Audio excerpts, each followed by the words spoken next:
दीवार पे लिखी है कहानी लोगों। कहां से शुरू करूं ये कहानी?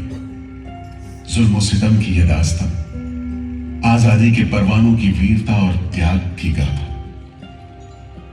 मैं जो एक रूह हूं, आत्मा हूं, उन तमाम लोगों की जिन्होंने अपने खून पसीने से, अपने बलिदान से, जान की कुर्बानियों से इस मिट्टी के जर्रे जर्रे को आजादी का तीरथ बना दिया। मैं गवाह हूं उस जुल्म का जो यहां आदम के बेटों ने आदम के बेटों पर बेरहमी से ढाया। सदियों से मैं इसी जगह मौजूद हूं। मेरे सीने में दफन है वो सारी कहानियां जिन्होंने इन हरे भरे खूबसूरत टापुओं को वो खौफनाक नाम दिया, काला पानी।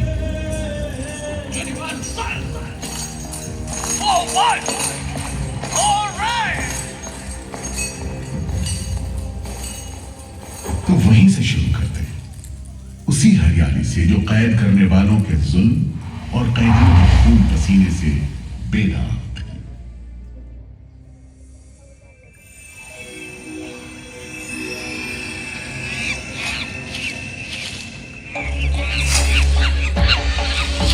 कहते हैं अंडमान द्वीप समूह का नाम रामायण के प्रतापी वानर देवता अंडमान यानी हनुमान के नाम पर रखा गया था।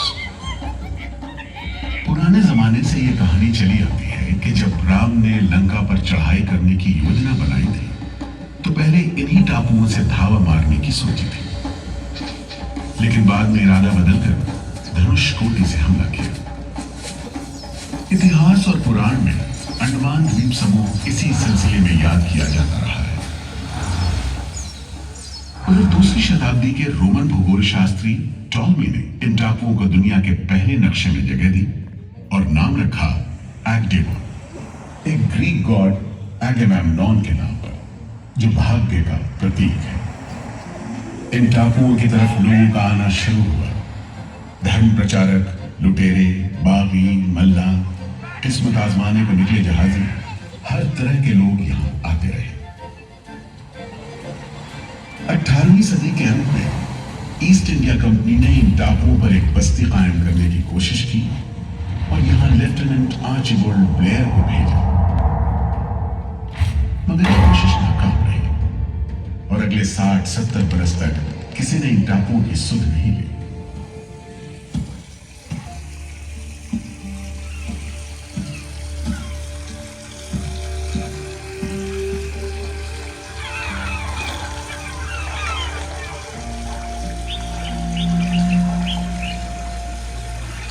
प्राकृतिक खूबसूरती और शांत समुद्र के बीच जिंदगी की खामोश लहरें उठती और बैठ जाती।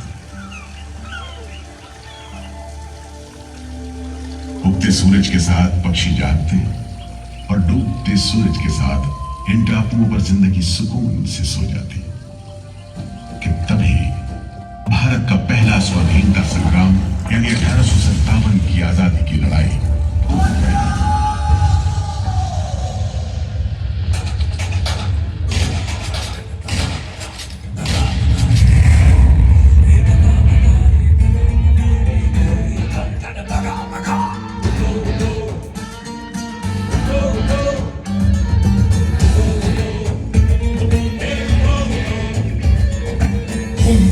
संसत्ता बनने